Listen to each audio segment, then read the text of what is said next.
"Say something," Callahan said, and his voice dropped low so the cameras wouldn't catch it. Morning light hammering down on the garden ceremony space where white chairs sat at perfect angles and rose petals still covered the aisle runner beneath Kezia Mbeki's heels. He leaned close enough that she could smell the coffee on his breath. Zip ties already cinched around her wrists, her cathedral veil half torn and hanging from a single pin at the back of her natural hair. Her ivory gown's fitted bodice catching the full force of the 11 o'clock sun. "Say something, tell me who you are. Beg a little." His officers laughed quietly. The groom was being held back by two uniforms near the altar, his white dress shirt twisted in their grip. 4 phones were live. A flower girl, maybe 6 years old, stood in the aisle in her yellow dress and white sash, crying silently with her bouquet still clutched to her chest, watching. And Kezia Mbeki looked at Captain Troy Callahan the way a woman looks at a man she has already defeated, quiet, certain, almost sorry for him. And she said absolutely nothing, and that nothing echoed louder than anything she could have possibly said. Welcome to Frost Folktales.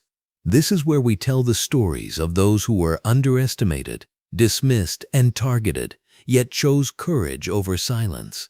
If these stories move you, subscribe and be part of a community that refuses to let them fade into the background. It is 11:14 a.m. on a Saturday in late June, and the Harrowfield Garden venue is the most beautiful thing anyone in attendance has seen, arranged by human hands, in a very long time. 200 white chairs curve in perfect arcs across the manicured lawn, each row threaded with ivory ribbon and small sprigs of eucalyptus. The aisle runner is ivory linen, and rose petals, blush and cream, have been scattered along its full length by a 6-year-old named Lily, who took the assignment with the seriousness of a professional. The June sky overhead is an uninterrupted, ungenerous blue, and the natural light falls straight down across the garden with the kind of clarity that makes everything it touches look permanent, like a painting that has decided it is finished. 4 minutes ago, Reverend Samuel Boateng pronounced Kezia Mbeki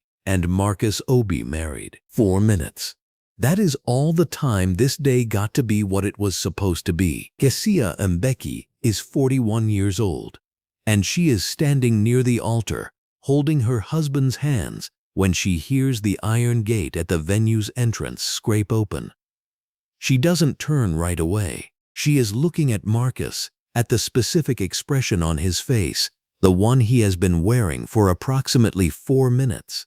The stunned and steady joy of a man who has just been given something he was not entirely sure the universe intended to let him have. He is in a white dress shirt, single-breasted ivory vest, and slim ivory trousers, and he is squeezing her hands with both of his, and she is squeezing back, and the guests are still applauding, and Lily is somewhere behind them scattering the last of her petals with tremendous personal commitment. Then she hears the doors. 3 patrol vehicles roll through the iron gate in a loose formation, unhurried, the way authority moves when it has decided it does not need to explain itself. They park along the venue's side path, and the doors open, and Captain Troy Callahan steps out first. He is broad-shouldered and deliberate in his short-sleeve uniform, badge catching the overhead sun, aviator sunglasses fitted across a face that has practiced its own blankness for years. He does not look around at the venue the way a person looks around at something beautiful. He looks around at the venue the way a person looks around at a room they are about to empty. One hand rests on his belt. The other holds a piece of paper, folded once, held loosely, the way you hold something you do not think is going to resist you. He has 6 officers at his back. 2 hang near the vehicles. 4 fan out slightly as he walks forward onto the lawn, and the applause from the guests dies in sections, row by row, like lights going out down a corridor. Callahan stops at the edge of the aisle runner. He unfolds the paper. He reads from it without looking up. "I'm looking for a..." He pauses. Kezia Mbeki. He mispronounces it the first time. He mispronounces it identically the second time. There is no attempt at correction between the two. He reads her name the way you read a word you have never once been curious about, and the flat indifference of it, the casual erasure of it, lands across the garden like something dropped from a height. The guests go completely still. Kezia Mbeki turns. She is wearing an ivory gown with a fitted bodice and a full skirt that catches the morning light and holds it. Her natural hair is pinned up under a cathedral veil that trails behind her, and her ivory heels sink very slightly into the garden lawn as she turns to face the direction of his voice. She is composed in the way that certain people are composed, not because they are suppressing something, but because they have already done their thinking, and the thinking is finished, and what is left is simply what they have decided. She does not move toward him. Callahan walks toward her instead. He does not introduce himself. He lifts his badge for 2 seconds and lowers it again, and that is considered sufficient. He begins reading from the paper in the same grocery list voice, the words arriving in clipped bureaucratic order: obstruction, fraud, linked to a federal proceeding. He reads the charge the way someone reads the terms and conditions of a software update, thoroughly uninterested in what any of it actually means to the person receiving it. Marcus Obi steps forward. His voice is low and controlled, but the steadiness in it costs him something. What is this? What are you doing? 2 officers materialize at his sides immediately, and what happens next takes less than 4 seconds. They take hold of his white dress shirt at the collar and the upper arm, and they pull him backward toward the altar, and the fabric twists in their fists, and Marcus Obi's face goes from steady to a kind of furious helplessness that is almost unbearable to witness. The specific expression of a man who loves someone more than anything and cannot reach her. Callahan doesn't look at him. Callahan is already reaching for the zip ties. The sound of them cinching around Kezia Mbeki's wrists, that small synthetic click of plastic ratcheting tight, cuts through the garden silence with a precision that no one present will forget. She holds her wrists still as they are bound. She does not flinch. She does not look down at her hands. She looks at a point in the middle distance with the same focused interior calm she has been wearing since she turned to face him. And for a moment, just a moment, the garden is so quiet that the sound of the June wind moving through the eucalyptus ribbons on the nearest chair row is clearly audible. Then Delia Mbeki's voice breaks across the garden from the second row of chairs. She is a federal judge. Delia's on her feet, 63 years old, in a champagne mother-of-the-bride dress and low heels, a retired school teacher who spent 31 years making rooms of children understand things they did not yet have language for, and her voice carries every one of those years. She is a federal judge. You hear me? You hear me? Callahan does not look at her. He does not blink. He does not alter his expression by any measurable fraction. He processes Delia Mbeki's voice the way a wall processes sound. It hits, and then it is gone, and the wall remains exactly what it was. The guests begin to react now. Low voices rising, several people standing, one woman in the back row, covering her mouth with both hands. 4 phones are already up and live streaming. 4 separate angles, 4 unbroken recordings of the midday garden, and the ivory gown, and the plastic zip ties, and the officers holding the groom at the altar.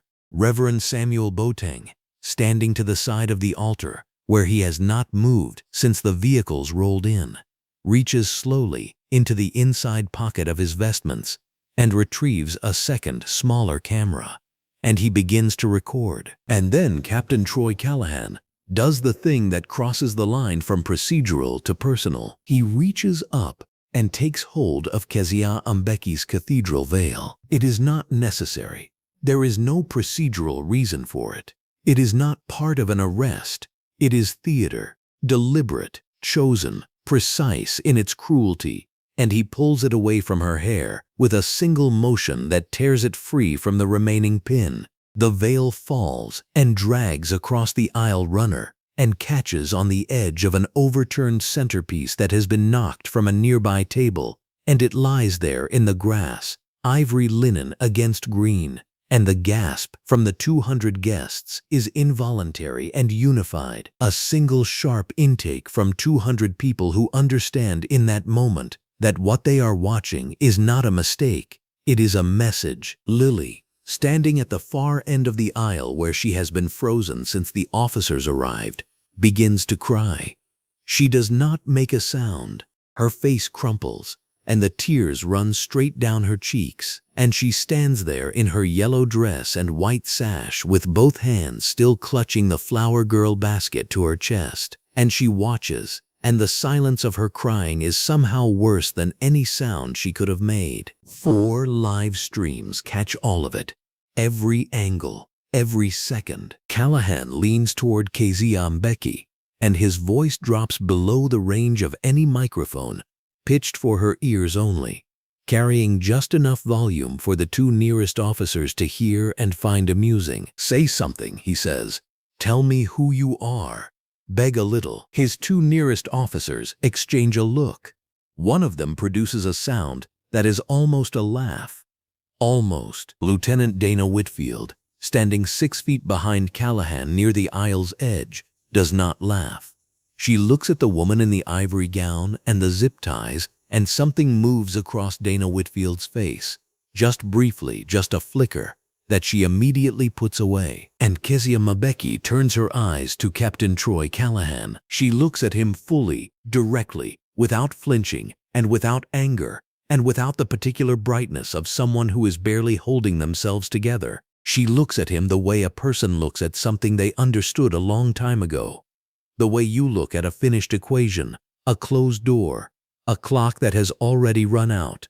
There is no performance in her expression, and no apology and no fear. There is only the quiet, absolute certainty of a woman who knows something that the man in front of her does not know yet, and who has decided, with complete and irrevocable intention, that she will not be the one to tell him what it is. She says nothing. The silence stretches. Callahan waits. His expression flickers once, so briefly, with something that might be uncertainty, might be the first cellular awareness that the ground under him is not what he assumed, but it passes, and he straightens, and he takes her arm and begins to walk her toward the vehicles, and the garden erupts around them, voices and phones, and Delia Mbeki calling after her daughter, and Marcus Obi fighting the grip of the officers at the altar with every muscle in his body, and Reverend Boateng's small camera turning to follow them out. And through all of it, the noise and the light and the 200 witnesses and the 4 live streams and the ivory veil lying in the grass, Kezia Mbeki walks with her wrists bound in front of her and her chin level and her eyes forward, and she does not say a single word. The iron gate closes behind the patrol vehicles, and the only sound left in the Harrowfield garden is the wind moving through the eucalyptus ribbons, and somewhere near the aisle, Lily, still standing, still crying without making a sound, her bouquet clutched to her chest, like she is waiting for someone to tell her the ceremony can continue. No one does. What Kezia Mbeki knew in that garden, what she decided with one look at that warrant and 4 seconds of reading and a lifetime of understanding how power actually moves, is a question that will need an answer.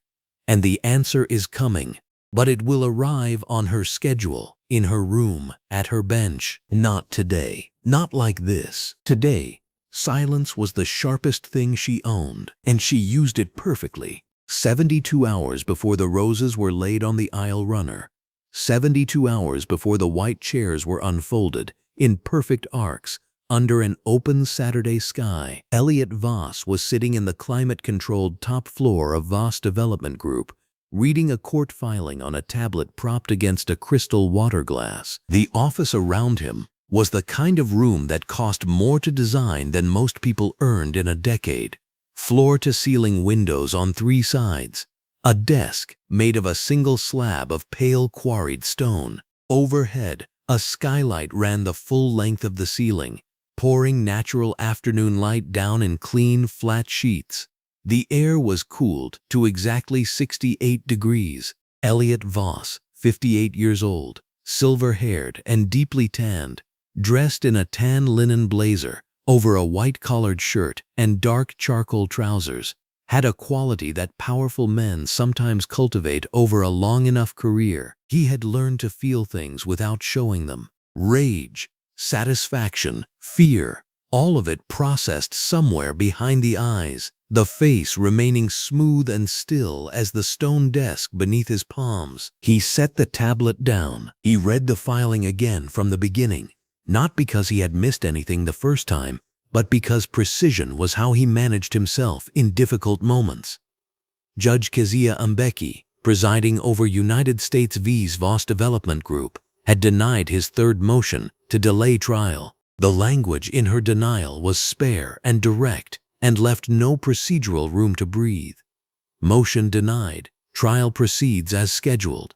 No further continuance requests will be considered absent extraordinary circumstances. He set the tablet face down on the stone desk. He pressed a single button on his phone console. His assistant's voice came through.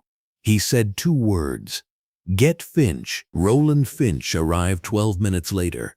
He was 51, compact, with the kind of permanently cautious expression that 20 years of fixing other people's problems wears into a face. He wore a gray suit and a dark tie and carried nothing into the office except his phone, face down in his palm. He closed the door behind him and stood near it rather than sitting, which was how their more sensitive conversations always began. Standing made it faster to leave. Sitting made it feel like a meeting. This was not a meeting. Elliot Voss said she denied the third motion. Roland Finch said, "I heard." Voss said, "Trial is in 9 days." Finch nodded once. Voss picked up a printed calendar page from the desk. He held it out toward Finch without standing. Finch crossed the room and took it. He looked at the page. Specifically, he looked at the date circled in light pencil. The coming Saturday. Beside the circle, a notation. Private venue. Hartwell Gardens. Ceremony 11 o'clock. The audience now understood before Finch spoke. Not a trap being built. A gift being accepted. Finch looked at the calendar page for 3 seconds. He put it in his jacket pocket. He said, "That's a lot of phones in one place." Voss said yes. Finch said, "A judge under active criminal investigation for bribery, tied to the very case she's presiding over." Voss said, "Alleged. All of it alleged. Filed in good faith by a concerned party." Finch said, "Obviously." Voss looked back out the window. He said, "I want her off the case. I don't need her convicted. I need her embarrassed, conflicted, and recused before Monday." A public arrest at a public event creates public pressure. Public pressure creates institutional distance. Institutional distance means a new judge, a new docket calendar, and 8 more months before this goes to trial. He paused. 8 months is enough time. Finch said, "There's a contact at the district precinct. Owes me something significant. He can route a tip through the duty magistrate intake system. If the language is right, tight, credible, procedurally formatted, the magistrate signs it. The warrant gets issued same day." Voss said, "Make the language right." Finch looked at him for exactly 1 second longer than was necessary. That second contained something, a flicker of a question perhaps, but it did not survive contact with Roland Finch's professional discipline. He nodded. He left. The skylight above the stone desk threw clean white light across the room long after he was gone. Elliot Voss poured 2 inches of water from the crystal glass, drank it, and opened a new document on his tablet. He was reviewing quarterly projections within 4 minutes. The thing he had just set in motion was already filed away, handled, delegated. This was how men like Elliot Voss remained men like Elliot Voss. He never thought about the name on the warrant again. Across the city, in a district station house lit entirely by overhead fluorescent tubes running in long parallel lines across the ceiling, Captain Troy Callahan stood at the assignment desk on a Wednesday morning in a short-sleeve uniform, forearms on the counter, reading a sheet of paper that had been handed to him by the duty sergeant. He read it the way a man reads something he already expects to be uncomplicated. His posture did not change. His expression did not change. He read the sheet once, turned it over, found the attached warrant, scanned it, and set both pieces of paper down on the counter. He said, "Open and shut." The duty sergeant said, "Bribery allegation tied to a federal proceeding. Warrants signed and dated." Callahan picked it back up. He looked at the address listed for execution of the warrant, Hartwell Gardens. He knew the address. It was in the Western District, a private event venue in the kind of zip code that implied catering minimums and valet parking. He said, "What's happening there Saturday?" The duty sergeant looked at his notes. "Private event. Ceremony." Callahan said, "A wedding." The sergeant said, "Looks like." Callahan set the warrant down again. A small smile moved across his face, not warm, not cruel yet, just the particular expression of a man who finds a job easier than expected and considers that a good morning. He said, "Schedule it for 11, after the ceremony starts. Let them get comfortable first." He picked up both sheets. "Tell Whitfield to bring 2 units. He was walking toward the back corridor before the sergeant finished writing it down. Lieutenant Dana Whitfield was at her desk in the adjoining room, the overhead fluorescents washing everything to the same flat, efficient light they always did in that building. She had a narrow face and careful eyes and 12 years on the force, the last 3 under Callahan's command. She was organized in the way that people are organized when they have learned not to rely on others to catch what they miss. Her desk was clean. Her case files were color-coded. Callahan dropped the warrant copy on her desk without stopping his stride. "Saturday, 11 o'clock, Hartwell Gardens, 2 units, full team." She picked it up. She read it. She got to the name and stopped. Not dramatically, not with any visible alarm. The fluorescent light above her hummed its constant, indifferent hum, and Dana Whitfield sat very still for a moment with the warrant in both hands, reading the name again, Kezia Mbeki. Something moved through her, the specific faint vibration of a thing almost remembered. She had heard that name before, recently, in a context that was not this context. The word federal attached to it somewhere in her memory, in a news article or a department briefing, or she was reaching for it, and she almost had it. And then Callahan appeared in the doorway again, jacket in hand, already moving toward the exit. "You reading it or framing it, Whitfield?" She looked up. She said, "Yeah, I've got it." He was gone. She looked back down at the name. The fluorescent light hummed. The memory did not fully surface. She told herself it was probably nothing, a coincidence of names, a similar sound, her mind making connections where there were none. She had a signed warrant. Callahan had a signed warrant. The duty magistrate had reviewed it and authorized it. The system had processed it and approved it. That was how the system worked. That was what the system was for. She set the warrant in her action file. She told herself that whatever was nagging at her was nothing. She was wrong, and some part of her already knew it, and she filed that away too, under a category she did not look at directly. She ordered 2 units for Saturday, what neither of them did. Not Callahan with his easy confidence and his county court swagger. Not Dana Whitfield with her careful files and her almost memory. Was run the name, not against the Federal Judiciary Database, not against the State Bar Association records, not against the federal court docket system, which would have returned the result in under 90 seconds and would have shown in plain text that a Kezia Mbeki was currently presiding over an active federal corruption trial in this very district. The database was available to them. The access credentials were standard issue. The process would have taken less time than it took Callahan to pour his morning coffee. He simply never thought to do it. He had a signed warrant. The case was open and shut. The address was a good zip code. None of that required investigation. It only required a body willing to execute. This is how the trap was built. Not with sophistication, not with elaborate planning, but with the banal, almost offhand arrogance of two men who believed the paperwork was sufficient because the paperwork had always been sufficient before. Elliot Voss had counted on that. Roland Finch had written the tip to match it precisely. The language formatted just right. The allegations vague enough to be unfalsifiable.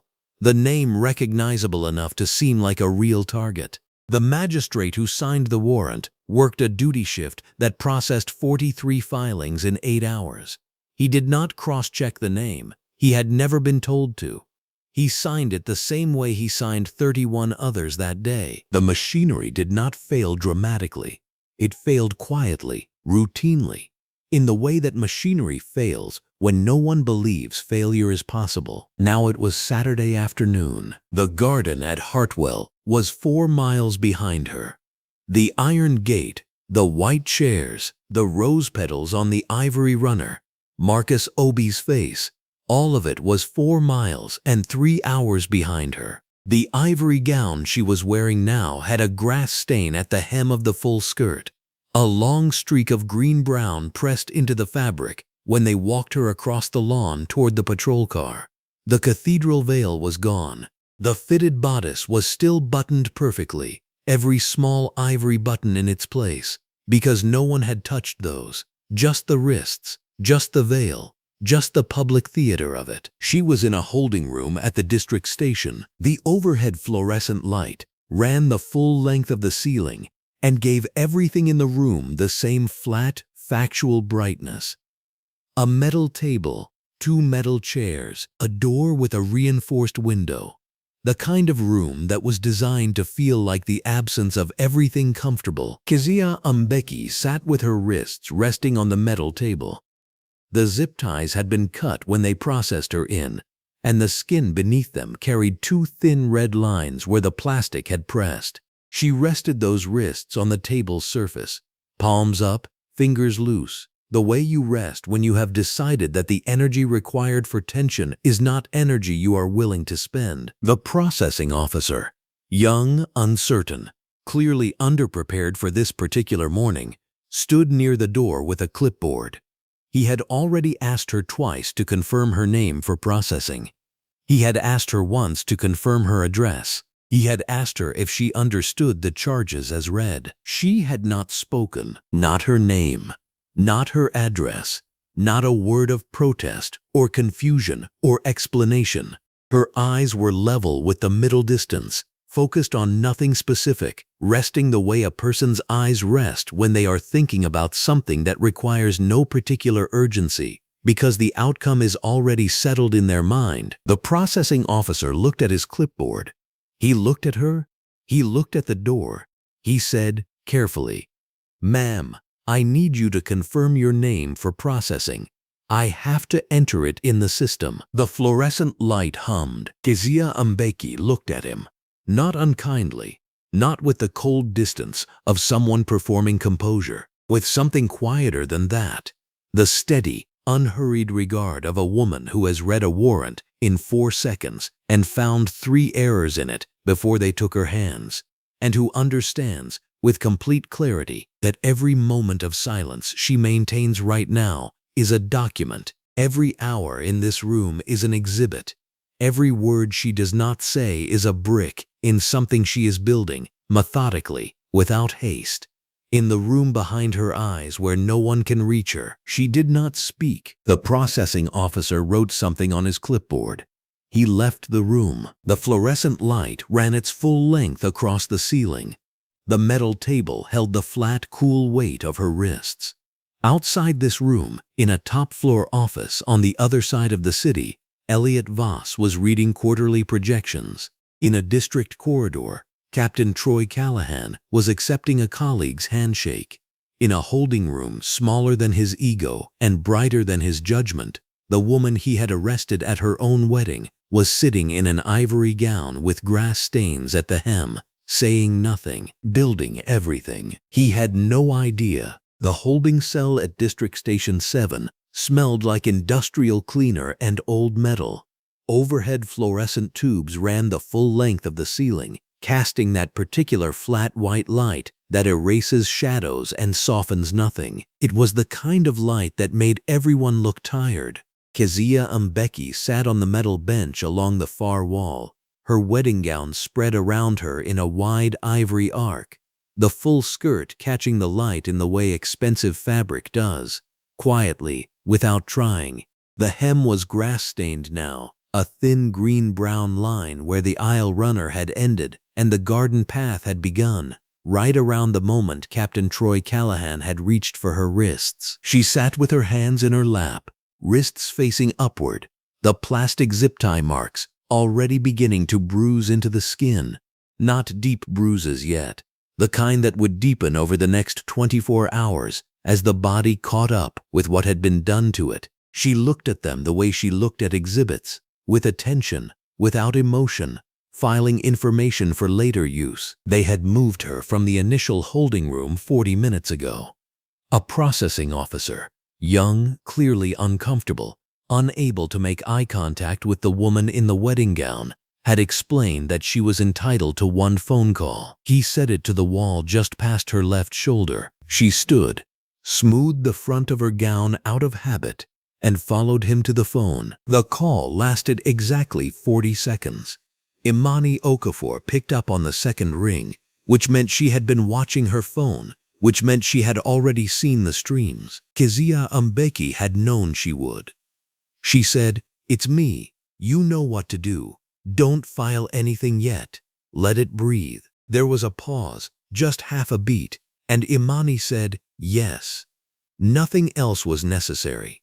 Kezia Mbeki set the receiver down and walked back to her cell. 40 seconds. That was all the urgency the moment required. 40 seconds was enough. Imani Okafor lived in a second-floor apartment 15 minutes from the federal courthouse, and when the call came in, she was sitting on her couch in a yellow sweatshirt and gray sweatpants, her laptop already open, 4 browser tabs already loaded with the live streams that had gone public in the last 3 hours.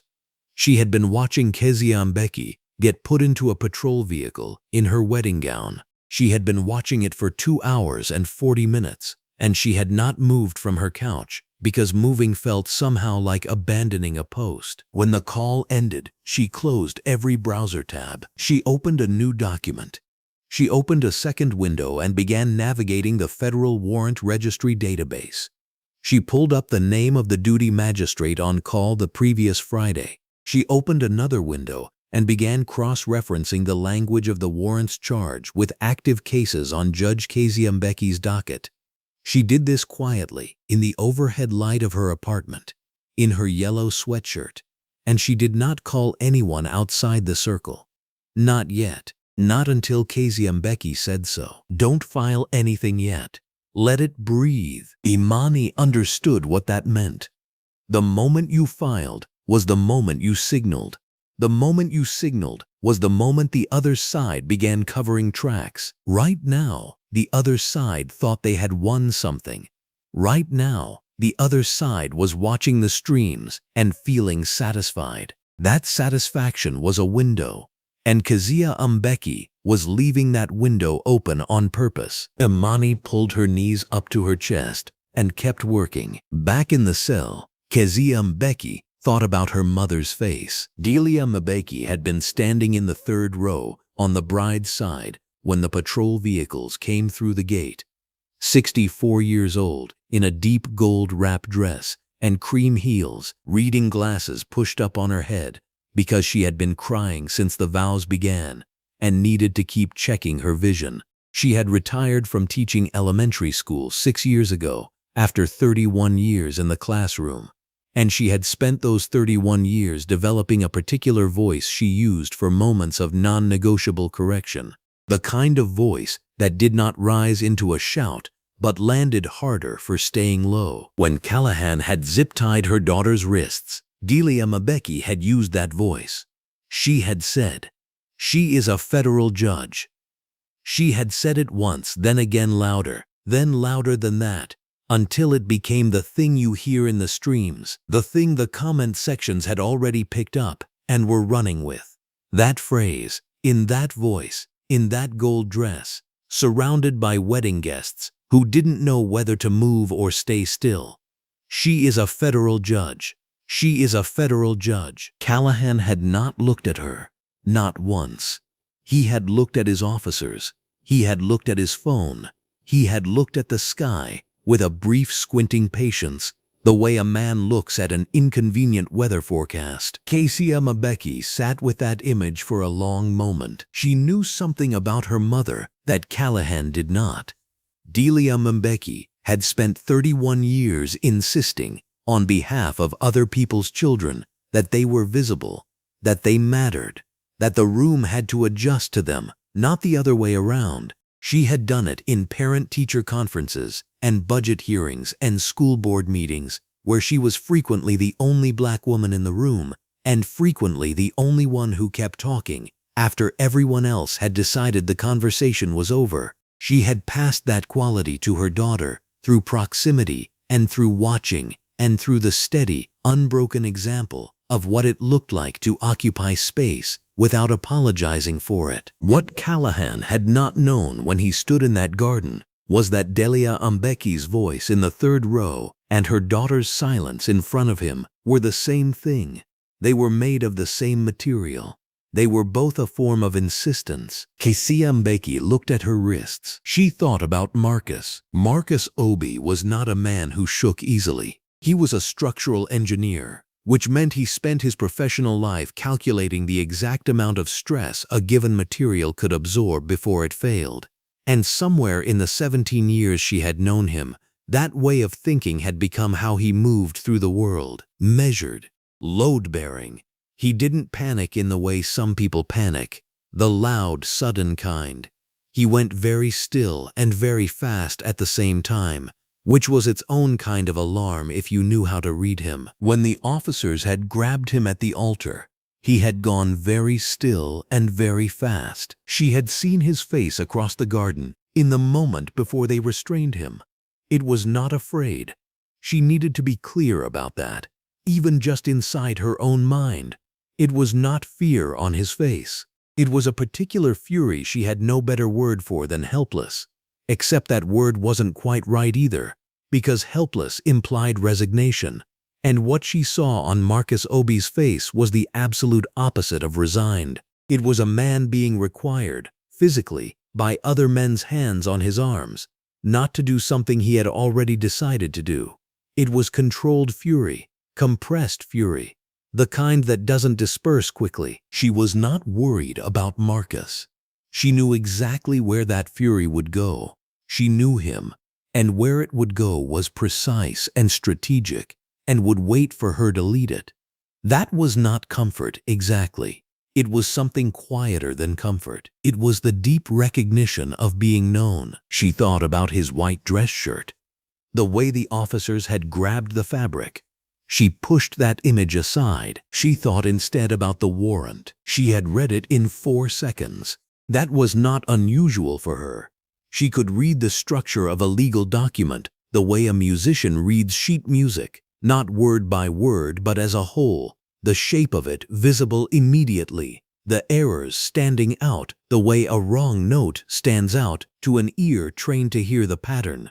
They had taken it from her hands quickly, but 4 seconds had been enough. The charge language was vague in a way that was almost technically impressive, obscure enough to sound plausible, specific enough to justify the issuance on its face, but built on a factual predicate that was not only false, but verifiably false within about 20 minutes of actual investigation. She had identified the first error before they finished reading it aloud, the second within 2 seconds, the third in the final paragraph, where the named jurisdiction didn't align with the alleged offense. 3 errors in 4 seconds. And yet there was a signature on it. Someone had signed it. A duty magistrate, almost certainly. Someone working a Friday evening who had a document put in front of him with enough surface plausibility that a rushed read had let it through. That was the seam. That was where everything would unravel from when the time came. But not yet. Not yet. Let it breathe. She leaned her head back against the cell wall. The fluorescent light above her hummed faintly. She was still in her wedding gown. The fitted ivory bodice was immaculate above the waist. She had kept herself still enough throughout the processing that the top half was unmarked. Cathedral veil gone, but the gown itself holding its shape. Below the full skirt, the grass stain. She looked down at it. She was not afraid. She wanted to be precise about this, at least with herself. In this room where no one could see her being anything, she was not performing calm. Performance would have required effort, and she was not spending effort on that. She was calm the way a long hallway is calm. It simply is the length it is, and the door at the end of it is where it goes, and nothing about that is uncertain. But she was tired. This was the thing she would not say to anyone. Not to Marcus, not to Imani, not to Claudette Harris when the time came. Not in any record or filing or public statement. She was tired. Not defeated tired, not broken tired. Just the specific exhaustion of a woman who had spent 17 years building precision because imprecision was never a luxury available to her, who had learned in her first year on the bench that the margin for error allocated to her by the room was always smaller than the margin allocated to the man beside her, and who had responded to that fact not with rage but with a discipline so thorough it had become invisible even to herself. Until moments like this, when the cost of it surfaced like something solid rising through still water. She had spent 17 years watching people underestimate silence. She knew exactly what silence cost, and she had decided, in the garden, at 11:14 a.m. on a Saturday, in her wedding gown, 4 minutes after being pronounced married, that the cost was exactly what this moment required. That Callahan's question, "Say something, tell me who you are, beg a little," was a question she had already answered by not answering it.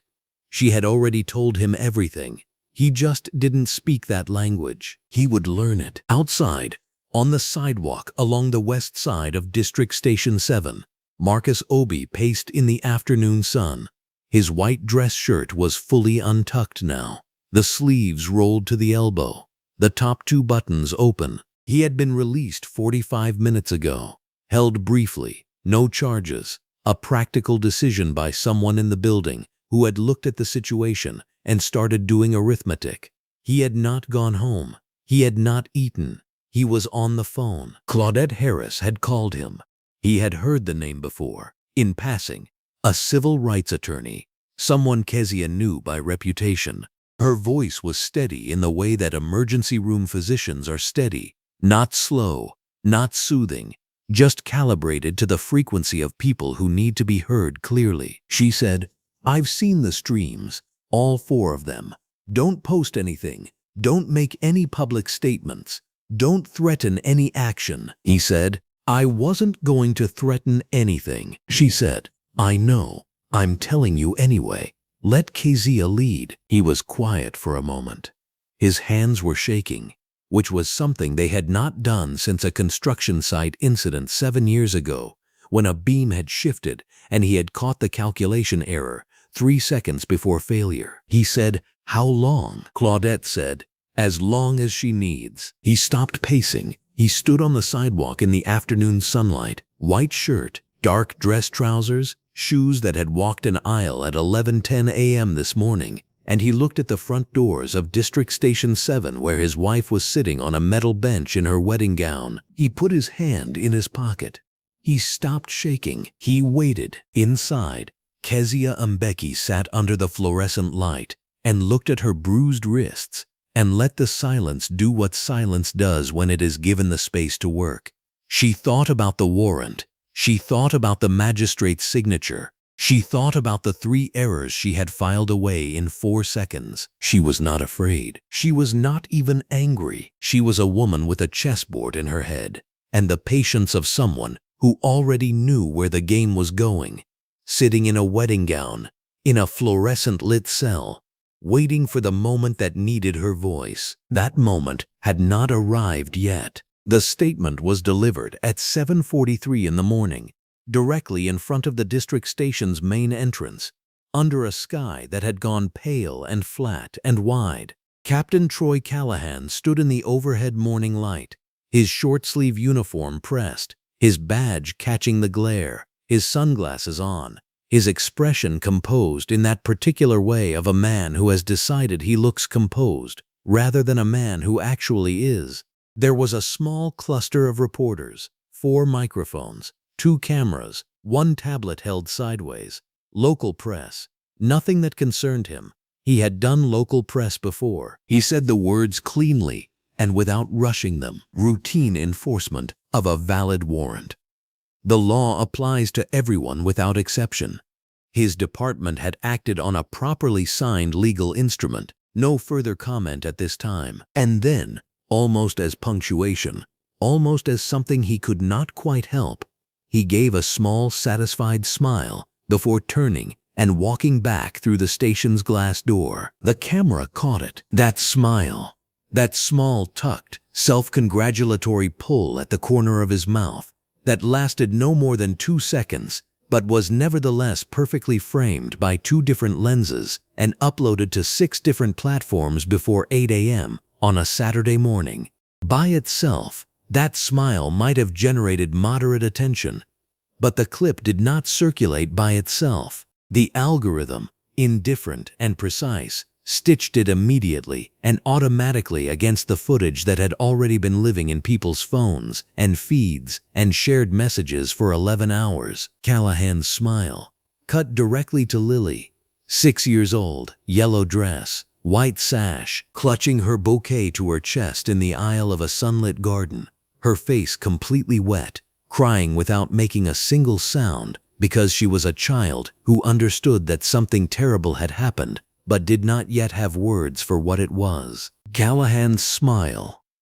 Lily's face. 12 million views in 36 hours. The station phone started ringing before lunch. Callahan was not the one answering them. He was at his desk in the bullpen, under the overhead fluorescent lights that ran the full length of the room, in his short-sleeve uniform shirt with the sleeves rolled down now to the cuff, writing up the incident report with the methodical confidence of a man who believes the paperwork will settle the matter. Around him, his colleagues worked. 2 or 3 of them had seen the clip numbers. None of them said anything to him directly. This was a kind of communication Callahan was not reading. Deputy Chief Warren Faust summoned him at 2 p.m. Faust was a broad man in his late 50s, a white dress shirt and dark trousers, seated behind a desk that had nothing on it except a closed laptop, a coffee mug, and a printed copy of something Callahan could not immediately identify as he sat down. The office had a single high window, natural light falling at an angle across the desk's edge. Faust looked at Callahan for a moment before he spoke, and when he spoke, he asked exactly one question. "Did you run the name?" Callahan said he had a signed warrant. The warrant was valid on its face.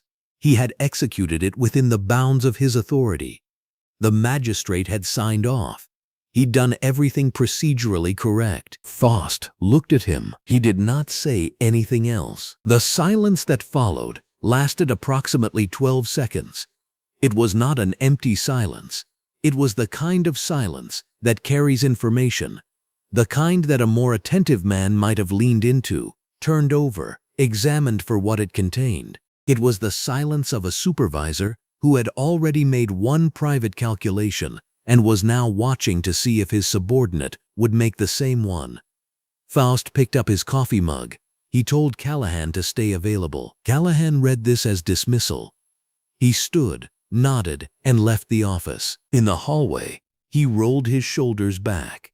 He had a signed warrant. That was the beginning and the end of it. He stopped at the vending machine near the locker room and bought a coffee. He brought it back to his desk. He opened the incident report again. He was not a man who second-guessed clean work. That evening in the break room, overhead fluorescent light, a folding table with a torn vinyl edge, 2 other officers eating dinner from containers. Callahan pulled up the clip on his own phone. Not the Lily version, the raw wedding footage. The one some guest had captured from the left side of the aisle. The angle that showed him in profile walking toward the woman in the ivory gown. He watched it with the sound low. He watched himself read the warrant. He watched himself apply the zip ties. Efficient, practiced. Watched the veil come loose from her hair where it snagged on the restraint. Watched himself drop it to the grass without looking down. He set the phone face up on the table. "Clean work," he said to the room, to no one in particular. One of the officers looked at the phone and then looked away without speaking. That look was another kind of communication Callahan was not reading. Across the city, Elliot Voss was having a better Saturday than he'd expected. He sat in the study of his house, a room with floor-to-ceiling bookshelves, a wide mahogany desk, afternoon light through tall windows, in a pale blue dress shirt and dark trousers, his silver hair combed back and neat, his reading glasses on.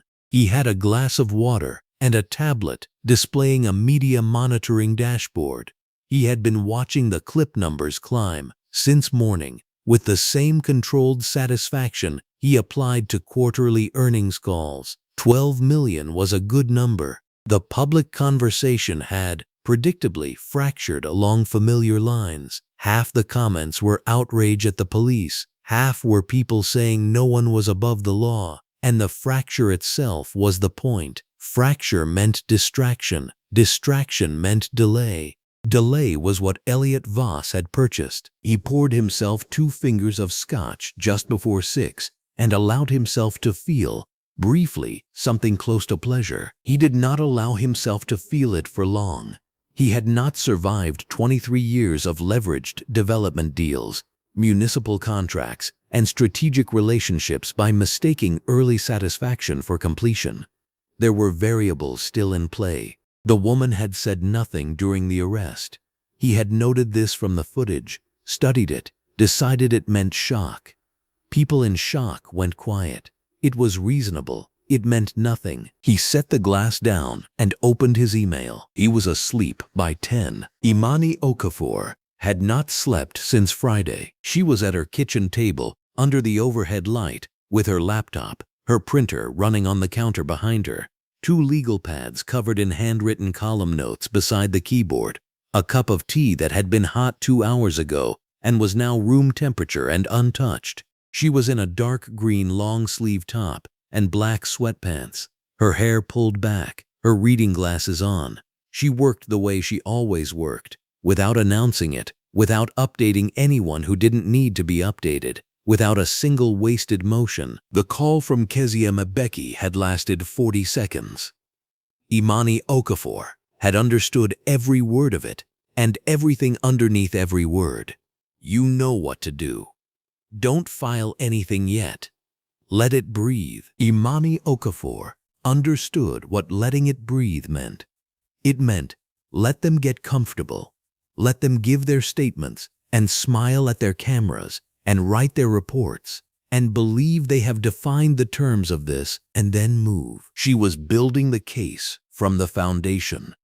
Warrant metadata, chain of custody on the tip, the magistrate's docket log, the specific language of the charges as written against the specific definition of the charges in federal statute. She had requested 3 sealed documents through Claudette Harris and was waiting on the federal court registry to process them by end of business Monday. She had already identified the 2 holding companies. She had not told anyone outside the immediate circle how far the paper trail went. She let it breathe. At 11 p.m. on Sunday, she filed 1 sealed motion. It made no noise in the world. It appeared in no feed, no alert, no press notification. It was a single document in a federal court filing system, sealed by order, visible to a very limited number of people with the precise clearance to see it. Roland Finch was one of them. He saw it Monday morning. He was at his office, a glass-walled room on the 14th floor, overhead fluorescent and floor-length windows behind him, in a white dress shirt and charcoal trousers, his jacket on the back of his chair. He sat forward when the alert came through. He read the filing designation twice. He noted the seal. He closed the document and reached for his phone. He called Elliot Voss at 9:17 a.m. He said, "Something is moving." Voss asked what. Finch said he didn't know yet. The filings were sealed. There was a pause on Voss's end of the line that was different in quality from Warren Faust's pause in the deputy chief's office, but similar in what it held. It held the weight of a man recalculating. It held a first tentative recognition that a variable he had assessed as negligible was not negligible. Voss told Finch to find out what he could through appropriate channels. He told him to be careful. He hung up. He stood at his office window, tan linen jacket, dark trousers, and looked at the city below him and at the sky above it, pale and broad and washed out. He told himself it was probably procedural. People filed sealed motions. It didn't mean what it might mean. He had the warrant, the magistrate's signature, the separation of several corporate layers between himself and Roland Finch's contact at the department. He was insulated. He was always insulated. He went back to his desk. He did not sleep as well Monday night. Captain Troy Callahan slept fine. Monday was a routine shift. Tuesday morning was a briefing. Tuesday afternoon he spoke to his union representative, a brief call, maybe 20 minutes, who told him that if anything came of the press attention, the union had his back. Standard coverage for an officer acting on a valid warrant. Nothing to worry about. Callahan thanked him and meant it, and did not worry. He had lunch with Lieutenant Dana Whitfield at the sandwich place 2 blocks from the station. She sat across from him in her uniform, a dark blue top and trousers, and she was quieter than usual. But she was sometimes quiet, and he did not ask her why. He talked about the weekend. He talked about the warrant. He said again, "Clean work." She picked at the edge of her sandwich wrapper and nodded in a way that was not quite agreement, but was close enough to agreement that he did not examine the difference. She had Googled the name 4 days ago. She knew exactly who Kezia Mbeki was. She sat across from Troy Callahan in the sandwich place, and she said nothing about it. She ordered a coffee she didn't finish and looked at the table and said nothing about it at all. The certified letter arrived at the district station at 3:48 p.m. on Tuesday. It was addressed to Captain Troy Callahan, typed on federal court letterhead, signed by the clerk of court. It notified him that he was summoned to appear before a federal judge for an emergency civil rights hearing in 3 days. It listed the case number. It listed the time, 9 a.m. It listed the address, the federal courthouse on Garland Avenue, courtroom 7, 3rd floor. It did not list the name of the presiding judge. Callahan read it, standing at the front desk where the mail was sorted, under the overhead fluorescent lights that hummed faintly above him. He read it once. His jaw did not drop. His hands did not shake. He folded it, tucked it under his arm, and walked back to his desk. He called his union rep from his cell phone in the corridor. He said it was a nuisance complaint. The arrest had been controversial. These things happened. Someone's attorney had filed for an emergency designation to make it look urgent. The union rep agreed and said he'd arrange representation for the hearing. Callahan pocketed his phone. He was not afraid. He had a signed warrant. He had a union attorney. He had 31 years of service and a clear record.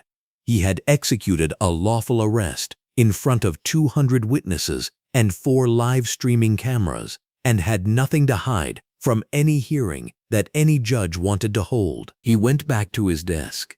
He wrote a note to himself on a yellow post-it. Hearing Thursday 9 a.m. Garland Ave CTRM 7, and stuck it to the edge of his monitor. He did not know whose courtroom that was. He would find out in 3 days. The audience already knows.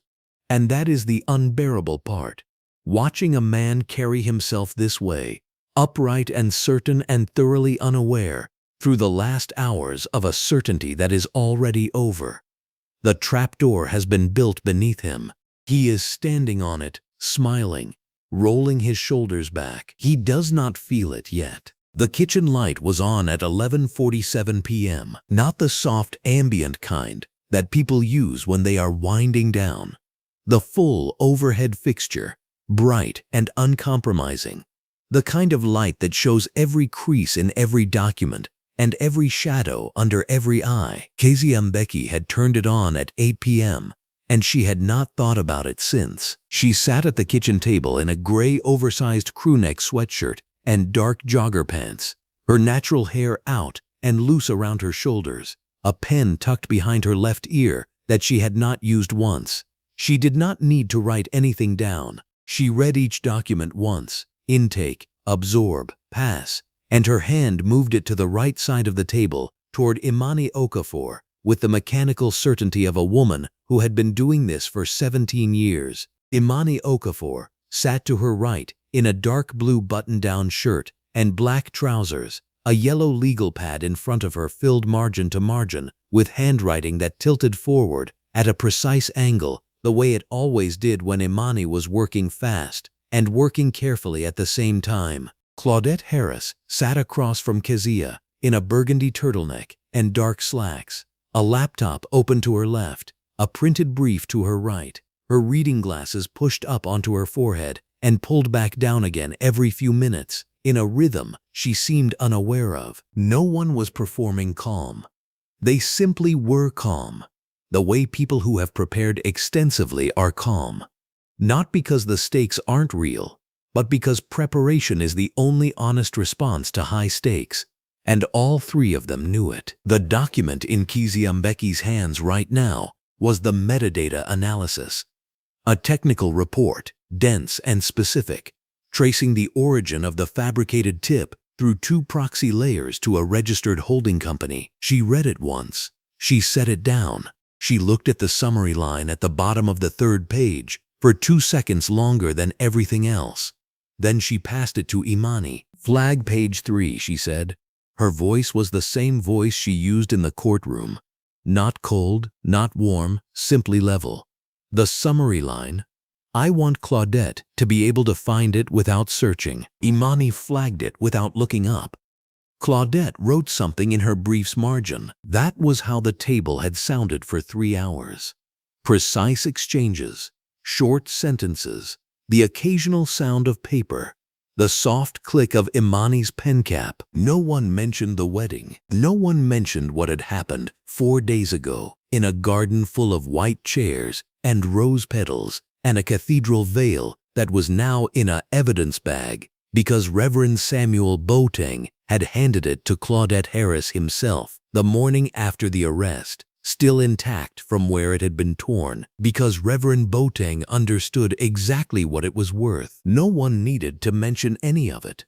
It was all on the table in front of them, organized and documented and building toward tomorrow with the quiet momentum of something that had already been decided. It was Delia Mbeki who changed the temperature of the room. She came in from the hallway just after midnight, wearing a cream robe and slippers, her silver-streaked hair pinned back, moving quietly the way people do when they live in a house where serious things are happening and they do not want to interrupt. She did not speak. She set a cup of tea on the table in front of Kezia, the specific green tea, the specific mug, the same mug from when Kezia was 15 and studying for exams at a table not unlike this one.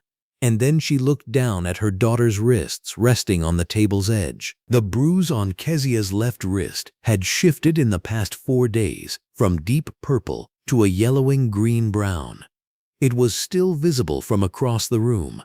It was the kind of mark that takes a body a full week to process, and the body does not rush for anyone, regardless of what is scheduled in the morning. Delia Mbeki looked at that bruise for a long moment. She did not say anything, not her daughter's name, not a word of comfort or rage or sorrow, though the audience could see all three moving through her face in the brief, unguarded second before she composed herself.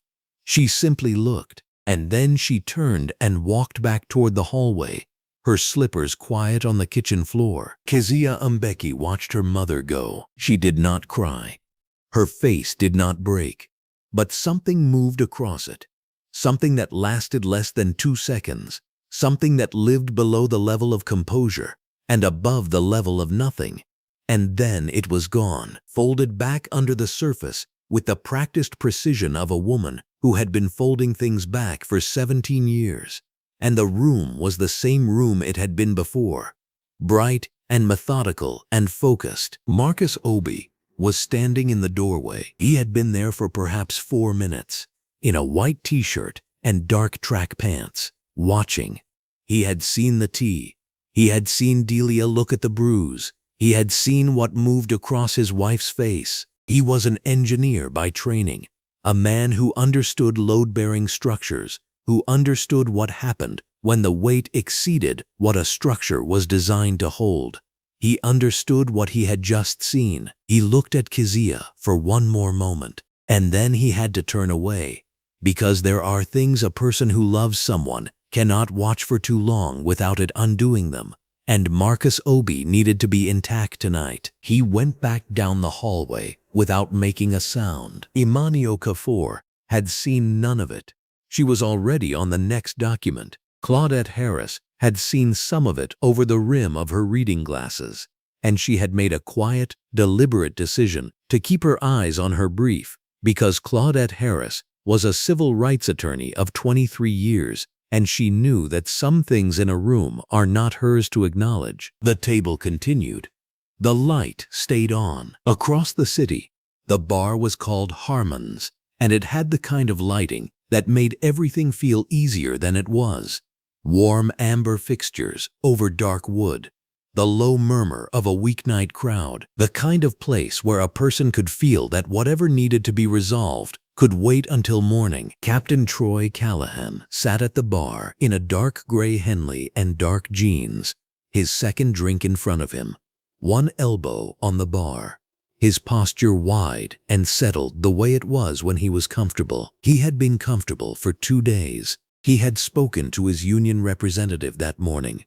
12-year member, clean record, valid warrant, signed by a duty magistrate, procedurally textbook execution. The hearing tomorrow was standard post-arrest civil rights boilerplate, the kind of filing that got thrown out in 4 out of 5 cases.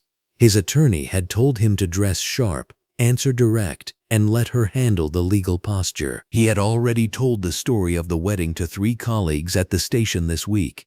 He told it the same way each time, and each time the ending, the part about the warrant, the part about standing firm, landed with the same satisfied weight.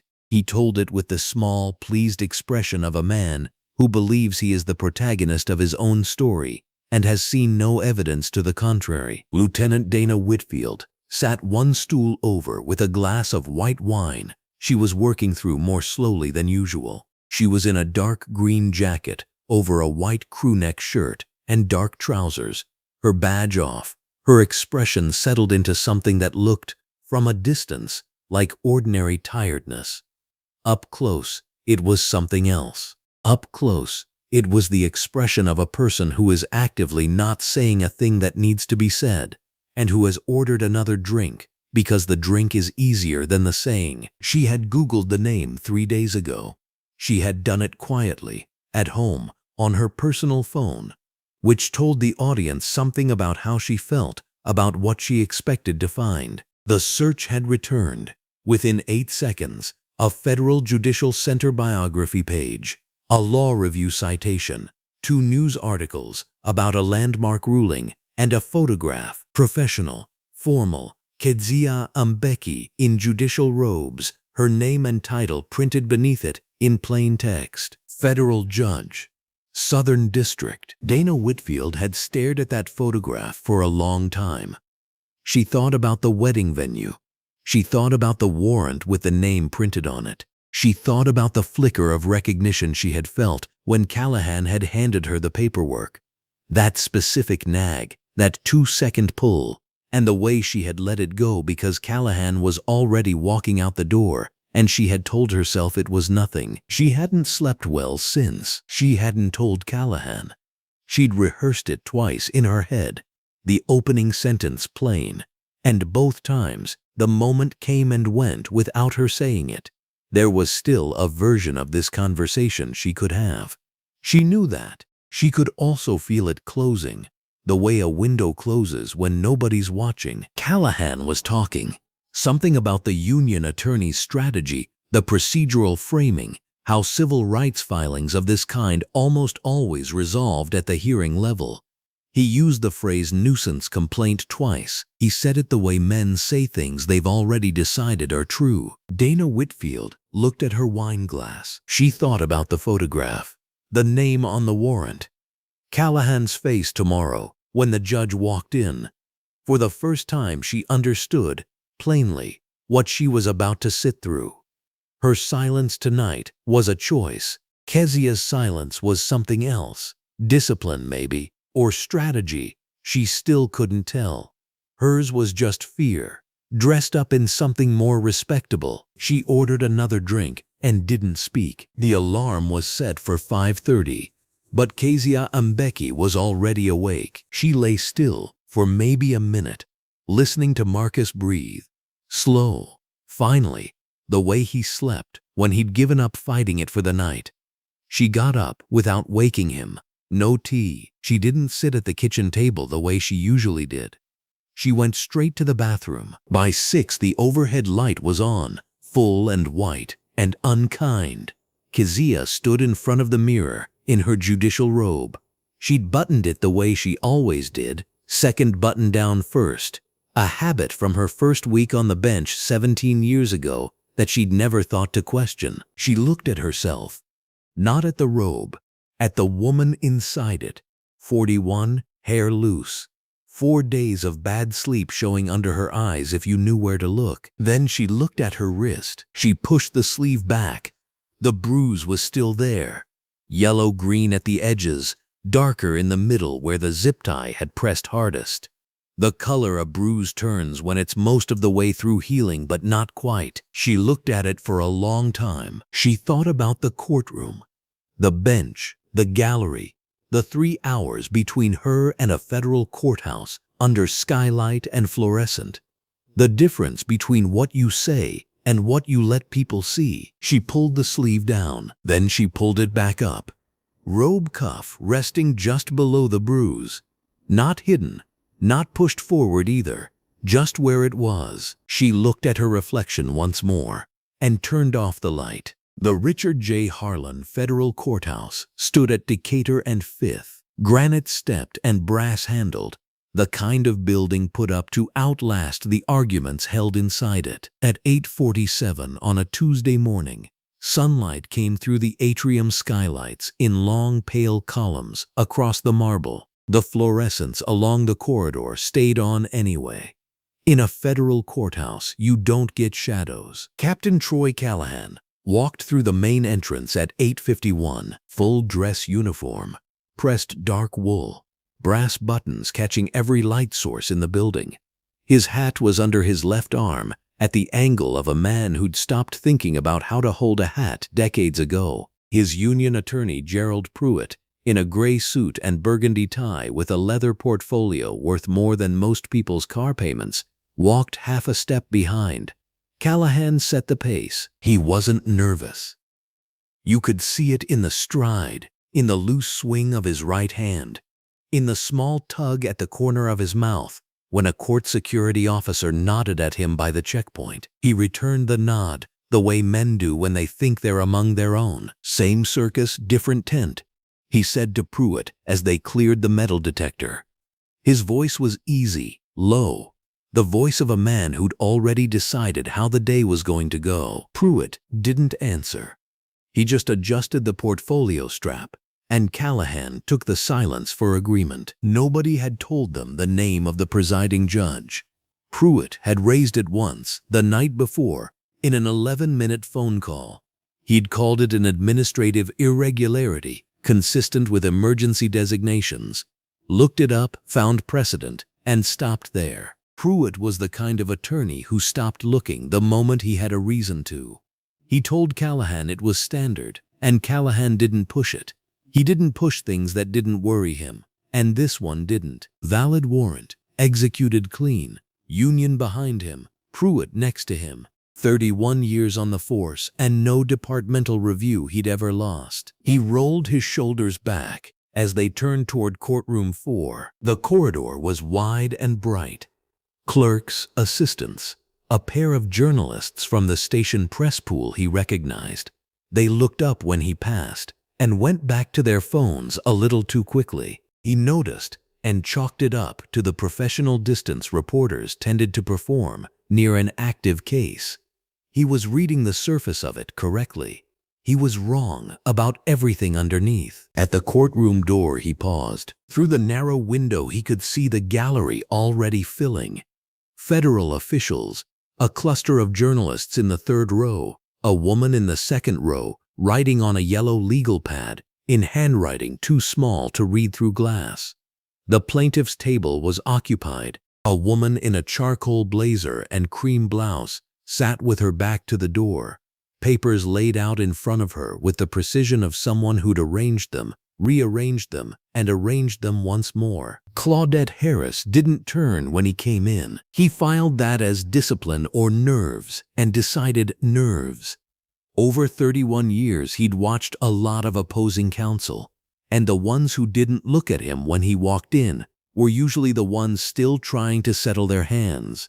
The warmth he felt then was the warmth of being a step ahead in a room he understood. He didn't understand the room. He sat down. Pruitt opened the portfolio. Callahan looked around the way you look around somewhere you've been 100 times. The bench was empty. The clerk's station wasn't.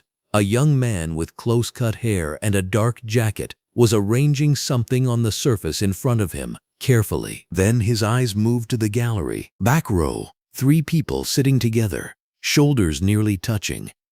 A woman in her mid-30s, natural hair pulled back, dark blazer over a white blouse, watching him with an expression he couldn't immediately name. To her left, a woman in her late 60s, in a deep green dress, hands folded in her lap, her jaw set in a way that nagged at him without quite surfacing. And to the right of the younger woman, a man, tall even sitting down, dark gray suit, no tie, hands on his knees, his eyes on Callahan, and very still. Callahan looked back at him. Something turned over at the back of his memory. A face glimpsed in passing once, at a distance, across rows of white chairs and rose petals, while he was focused on other things. White dress shirt, untucked. An expression he'd registered without really registering it at the time, and that he understood now had not been fear. It had been fury, and the man in the back row was the groom. Callahan placed it in less than 3 seconds and immediately looked away, back toward the bench, back toward the neutral architecture of the room. The movement in the back of his memory did not stop. It kept moving. It was small, and he did not name it yet, but it was there. A thread pulled, a sound heard in another room, the very first vibration of a frequency that hasn't fully arrived. The clerk rose. All rise. Callahan stood with the rest of the room. Beside him, Pruitt straightened his jacket. The door behind the bench opened, and Kezia Mbeki walked in. She was in her judicial robe, black, formal, collar straight against her neck, the fabric moving with her as she took the 3 steps to the bench, with the unhurried certainty of someone who has taken those steps 10,000 times. Her natural hair was out, the way it had been in the kitchen the night before, but pinned back now with the specific neatness of professional context. She carried nothing in her hands. Everything she needed had been placed on the bench before she entered. She knew it had been, because she had asked for it to be. She sat. She arranged 2 sheets of paper, aligned them with the edge of the desk, and set her pen parallel to them. Then she looked up at the courtroom. The room was completely silent. Kezia Mbeki's gaze moved across it, the way a hand moves across a familiar surface in the dark. Not searching, not performing, simply passing over what is there and registering it with full and quiet accuracy. The journalists, the federal officials, the clerk, Claudette Harris at the plaintiff's table, who allowed herself one small, controlled exhale, the gallery, the back row, Imani Okafor, whose expression carried the composed satisfaction of someone who has spent 72 hours doing invisible precise work and is watching it arrive. Kezia Mbeki, whose jaw was still set the same way it had been in a garden 3 days ago when she screamed her daughter's title at a man who didn't look at her. Marcus Obi, whose hands were folded on his knees and who was watching his wife with an expression that was not surprise, because Marcus Obi had never been surprised by who she was, but something older and quieter than surprise, something closer to witness. Kezia Mbeki's gaze completed its arc. She did not pause on Captain Troy Callahan. She moved past him with the same evenness she afforded the journalists, the officials, the empty chair near the side wall. She afforded him exactly the attention the moment required, which was none, because the moment had not yet formally begun. Then she looked down at her papers. Callahan had not moved. He was standing at his table with his hands at his sides and his hat still tucked under his arm, and his face doing something he was not in control of for possibly the first time in his professional life. It started with confusion. Genuine, blinking confusion. The kind that belongs to the split second before the brain catches up. Then the catch, the lurch of recognition arriving late and wrong.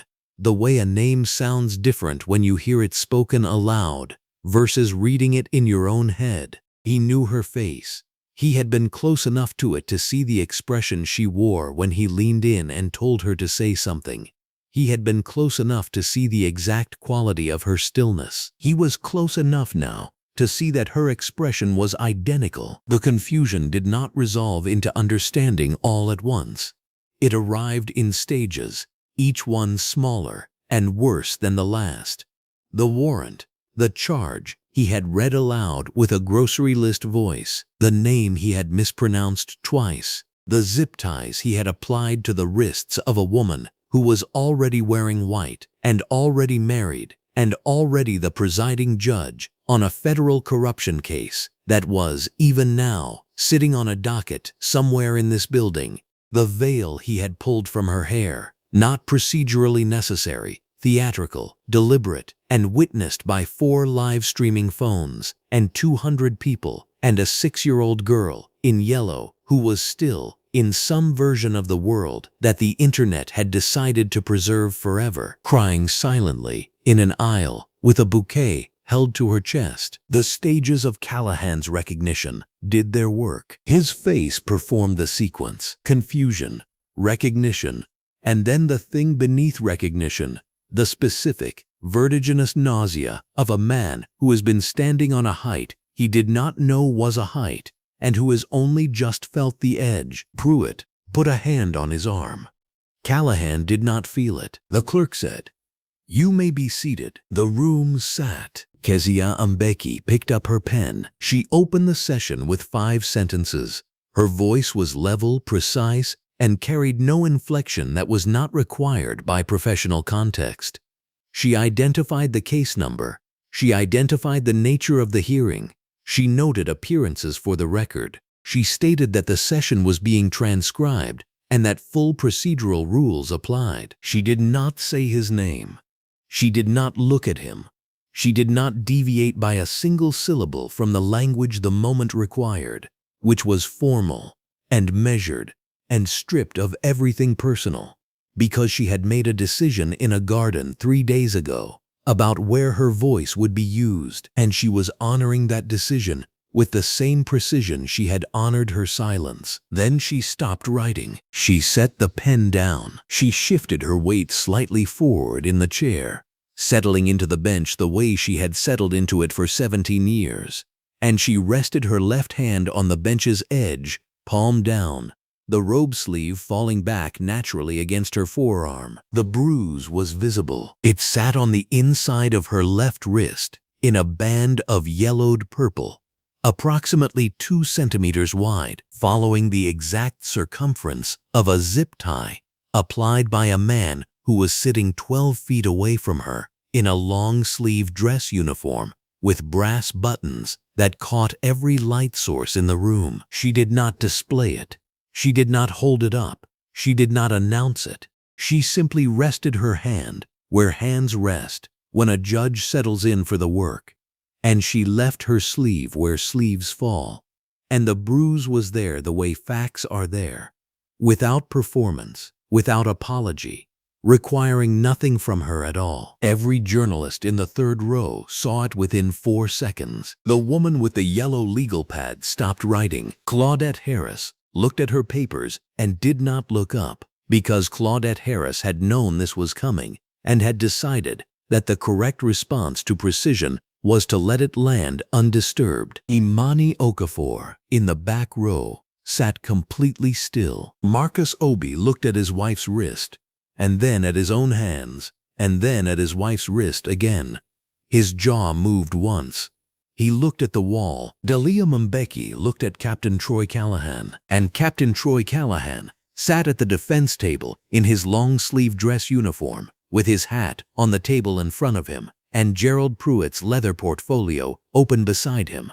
And he looked at Kezia Mbeki's wrist, and he understood, with a completeness that had no comfortable edges and no exits, exactly what silence costs. Kezia Mbeki looked at the courtroom. "Counsel," she said, "you may proceed." The courtroom clock reads 9:17 a.m. Natural skylight pours through the high clerestory windows above the gallery, cutting clean white rectangles across the dark wood of the spectator benches. The overhead fluorescent panels run the full length of the ceiling, flooding every corner of the room with the kind of light that leaves nowhere to hide. There are no shadows in a federal courtroom. That is, in every meaningful sense, the point. Kezia Mbeki has been on the bench for 11 minutes. She has not looked at Captain Troy Callahan once. She sits at the center of the elevated dais in her judicial robe, black and formal, collar perfectly straight, her natural hair pinned close and clean. The robe's left sleeve rests at the bench's edge in exactly the position it fell when she sat down, naturally, without arrangement, without performance, and the bruise on her inner wrist is visible to every person in the room.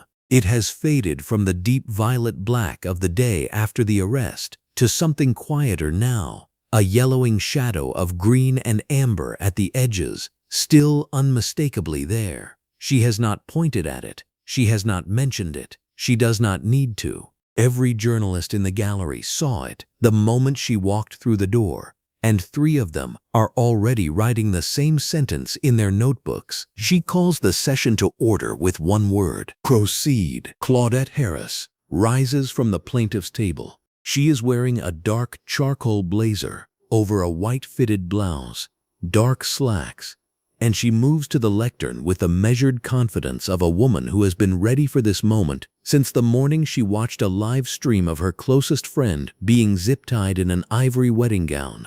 She does not rush. She sets her folder on the lectern surface, opens it, and begins. The civil rights filing she presents is 43 pages. She does not read all 43 pages.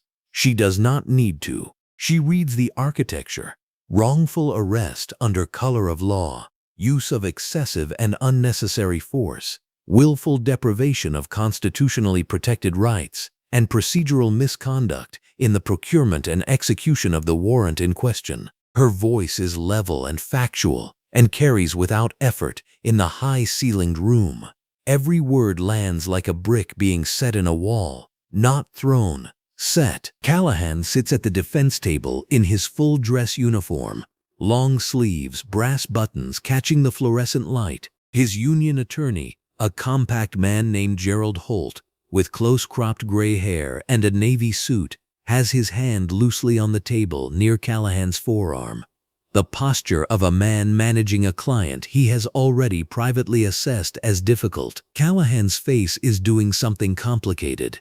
It has been doing that same complicated thing since the moment Kezia Mbeki walked through the courtroom door 11 minutes ago. The recognition that had moved through him then, slow, then all at once, like a fracture spreading through glass, has settled now into something that is not quite fear and not quite understanding, but lives in the narrow hallway between them. He is looking at her wrist. He looks away. Claudette Harris reaches the evidentiary section of her presentation and nods to the clerk.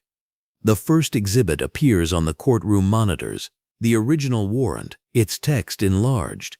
The named individual listed plainly. Kezia Mbeki reads the document she has already read, because she is a judge and because the record requires it, and her expression does not change by a single degree. The second exhibit is more interesting. Imani Okafor has been thorough in the way that only someone who has worked alongside Kezia Mbeki for 9 years knows how to be thorough, not as a performance of diligence, but as a quiet, total commitment to getting it exactly right. The metadata from the original tip submitted to the district station has been extracted, analyzed, and traced.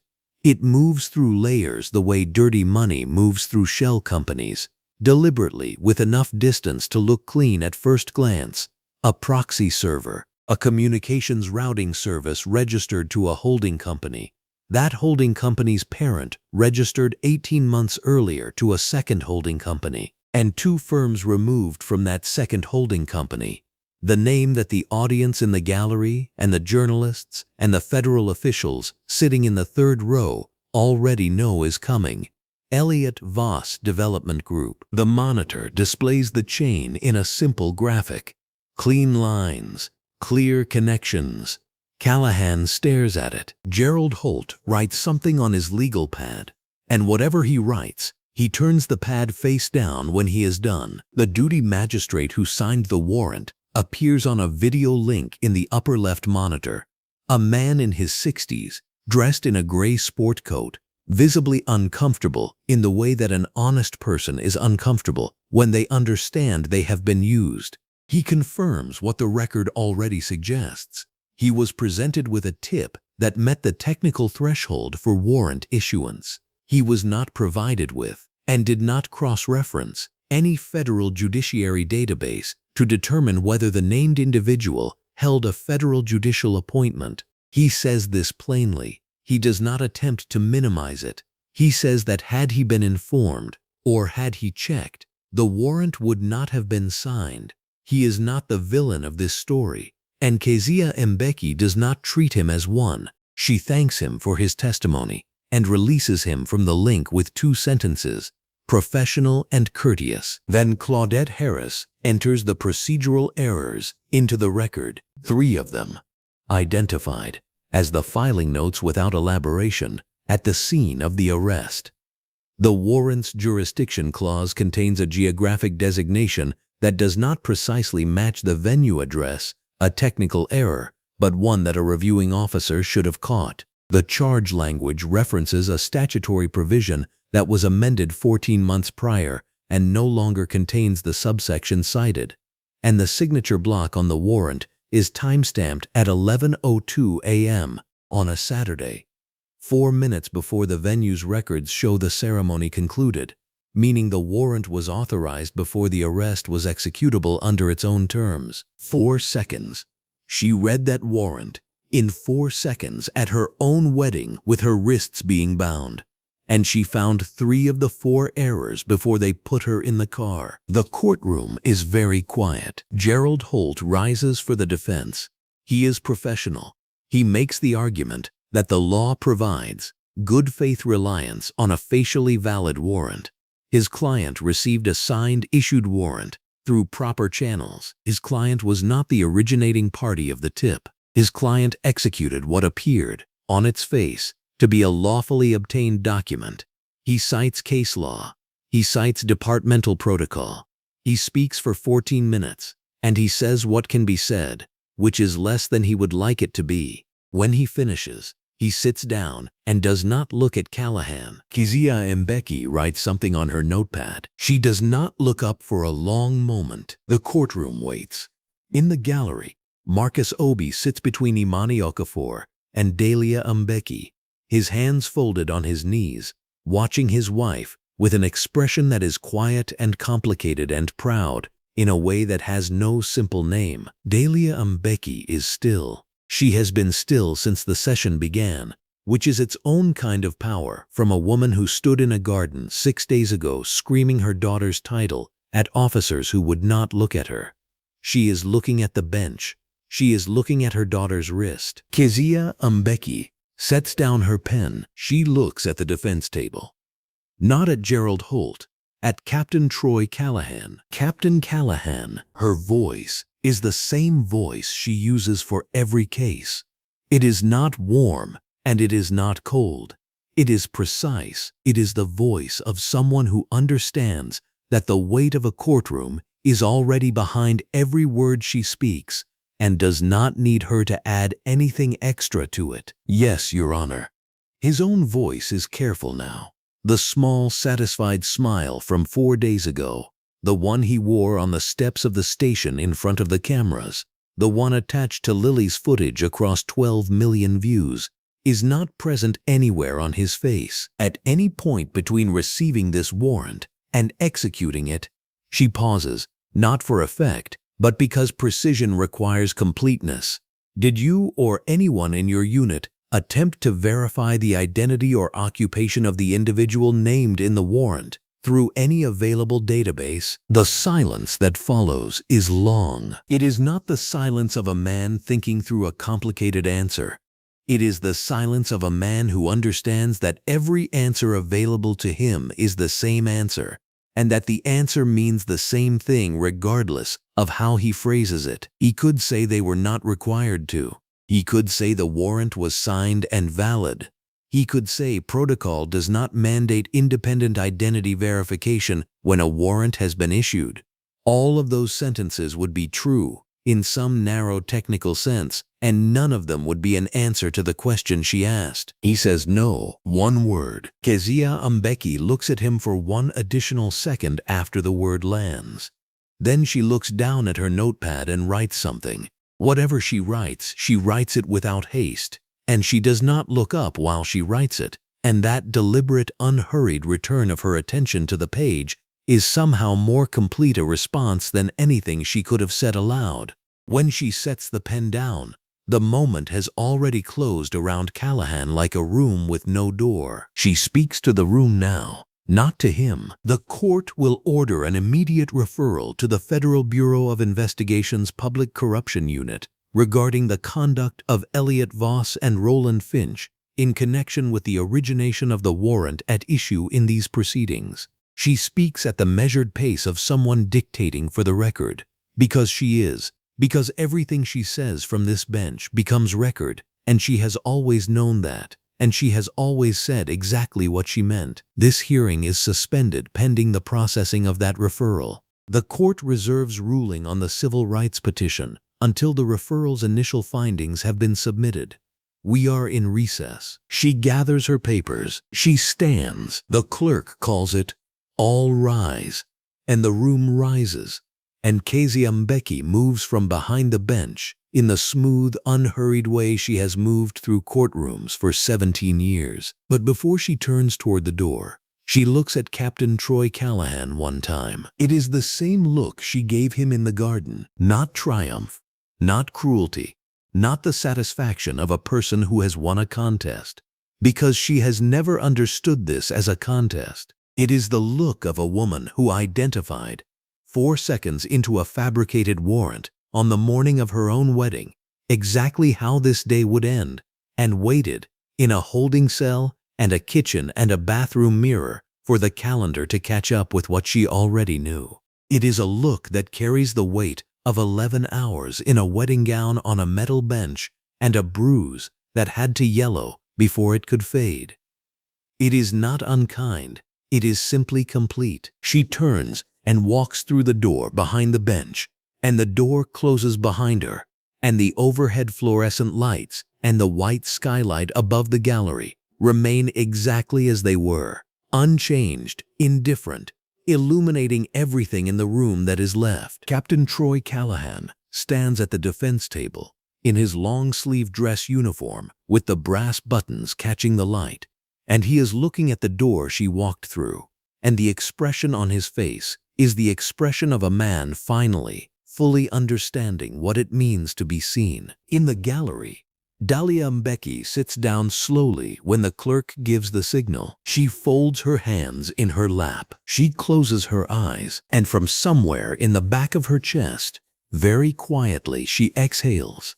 The long, complete exhale of a woman who has been holding something for 6 days and can, at last, set it down. 3 weeks is not a long time.